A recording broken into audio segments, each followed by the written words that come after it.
अभिनव ने इस सवाल के जवाब में पहले अपना ग्लास ध्यान से टेबल पर रखा और फिर कहा, मुझे नहीं लगता कि आज के बाद हमें इस तरह से मिलना चाहिए। यह हम दोनों को जोखिम में डाल सकता है। रहा सवाल अनन्या के साथ रहने का, तो इसका जवाब तुम खुद दे चुकी हो। मुझे अनन्या से प्यार है या नहीं, इस बात का मैं यही जवाब देना चाहूंगा कि मेरी जिंदगी से प्यार शब्द कब का गायब हो चुका है। अब मेरा ध्यान सिर्फ अपने मकसद पर है। मेरे पिता को जिसने मारा है, मैं उससे बदला लेना चाहता हूं। अपने पिता के खड़े किए इस एम्पायर को मैं और बड़ा और मजबूत बनाना चाहता हूं। इस सब के बीच मेरे पास किसी से प्यार करने की फुर्सत नहीं है। मैं बस मोंटी के लौटने का इंतजार कर रहा हूं। जब तक वो वापस नहीं आ जाता, तब तक मेरे लिए सिंह परिवार का नाकारा दामाद बने रहने में ही भलाई है। लोगों की नजर में कछुआ दिखने में ही इस टाइगर की भलाई है। मैं इस वक्त किसी को नहीं बता सकता कि मैं कौन हूं। अभिनव की बात सुनकर अलाइना की नजरें अभिनव की नजरों में गड़ी की गड़ी रह गई। कुछ देर तक दोनों ने एक दूसरे से कुछ नहीं कहा। आखिर में अलाइना ने एक गहरी सांस ली और बोली, प्यार किसी की जिंदगी से गायब नहीं हो सकता अभिनव। आप प्यार से भाग सकते हो, लेकिन वो आपको हमेशा पकड़ ही लेता है। मैं फिर से वही सवाल पूछूंगी, क्या तुम अनन्या सिंह से प्यार करते हो? नहीं, मैं उससे प्यार नहीं करता। और हां, अगली बार अगर तुम्हें मुझसे मिलना हो तो मुझे किसी होटल में या क्लब में बुलाना। मैं यहां नहीं आ पाऊंगा। यह सुनते ही अलाइना अभिनव की आंखों में देखने लगी। अभिनव को अलाइना की आंखों में हल्की सी उदासी नजर आ रही थी।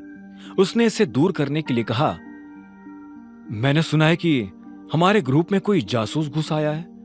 यह बात सुनते ही अलाइना झटके से अपने विचारों से बाहर निकली और हां में सिर हिलाते हुए बोली, हां, लेकिन वो मेरे रास्ते में नहीं है। मेरे पास जासूसों और गद्दारों के लिए कोई जगह नहीं है। उनकी खबर मिलते ही मैं उन्हें मार गिराती हूं। अभिनव उसकी बात सुनते हुए मुस्कुराया और बोला, सुनकर बहुत अच्छा लगा। मैंने सुना है कि मोंटी इस महीने आने वाला है। क्या तुम उसके आने तक का इंतजार करोगी? अभिनव ने अलाइना के सवाल के जवाब में हां में सिर हिलाते हुए कहा, हां, मैं इंतजार करूंगा, और इसलिए मुझे सिंह परिवार का दामाद बने रहने की बहुत जरूरत है। यह मैं अपने लिए नहीं कर रहा हूं, यह मैं अपने लोगों के लिए कर रहा हूं। यह मेरी जिम्मेदारी है कि मुझे उन्हें प्रोटेक्ट करना है। अगर मोंटी आज भी आ जाता है तो भी मुझे कोई फर्क नहीं पड़ता। मैं तब तक अपनी पहचान लोगों के सामने नहीं लाऊंगा जब तक कि वो जासूस हमारे सामने नहीं आ जाता।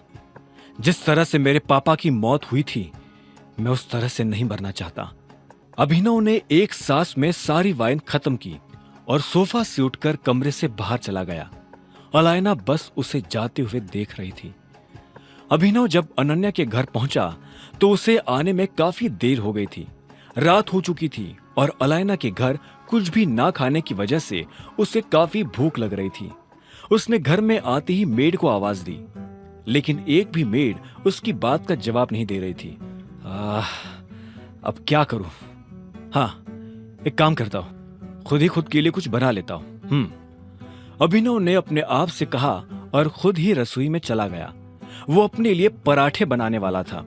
उसने रसोई में आकर अलमारी खोलकर आटा ढूंढना शुरू कर दिया था। उसे आटे का डिब्बा मिला तो उसने डिब्बे को प्लेटफॉर्म पर रखा और आटा गूंथने के लिए थाली ढूंढने लगा। वो इस बात से अनजान था कि जब वो ये सब कर रहा था तब वहां काफी शोर हो रहा था।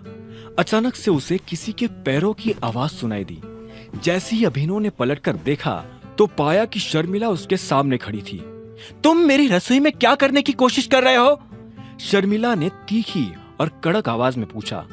अभिनव ने उसे देखा और एक गहरी सांस लेते हुए बोला, भूख लगी है, पराठे बना रहा हूं। कोई जरूरत नहीं है। तुम्हें भूख लगी है ना, तो भूख लगी रहने दो। तुम्हें कुछ भी बनाने की जरूरत नहीं है, क्योंकि मैं तुम्हें कुछ नहीं बनाने दूंगी। ये मेरी रसोई है। अब मेहरबानी करके यहाँ से बाहर निकलोगे? लेकिन मुझे सच में भूख लगी है। अगर तुम अपने आप से यहाँ से बाहर नहीं निकले तो मुझे मजबूरन गार्ड्स को बुलाना पड़ेगा। वो तुम्हें धक्के मारकर यहाँ से बाहर निकालेंगे, शर्मिला ने हल्की सी ऊंची आवाज में कहा। अभिनव ने पहले आटे के खुले डिब्बे को देखा और फिर से गहरी सांस लेकर रसोई से बाहर निकलने लगा। इससे पहले कि वो बाहर निकल पाता, पीछे से शर्मिला ने फिर से चिल्लाते हुए कहा, मैंने तुम्हें जो कहा था उसे भूलने की गलती भी मत करना। तुम मेरे दामाद नहीं हो, मतलब नहीं हो। मेरा दामाद सिर्फ चिराग है, चिराग, और वो बहुत जल्दी तुम्हें यहां से भगाकर तुम्हारी जगह पर आकर बैठ जाएगा। अगर तुम्हें लगता है कि तुम इस घर का या इस परिवार का हिस्सा हो, तो इस गलतफहमी को जितनी जल्दी हो सकी उतनी जल्दी अपने दिमाग से निकाल देना। अभिनव को शर्मिला के मुंह से ऐसी कड़वी बातें सुनने की आदत हो गई थी, इसलिए उसने कुछ नहीं कहा। वो बस अनन्या के कमरे के दरवाजे के बाहर आकर खड़ा हो गया था। अंदर से अनन्या के जोर जोर से हंसने की आवाजें आ रही थी।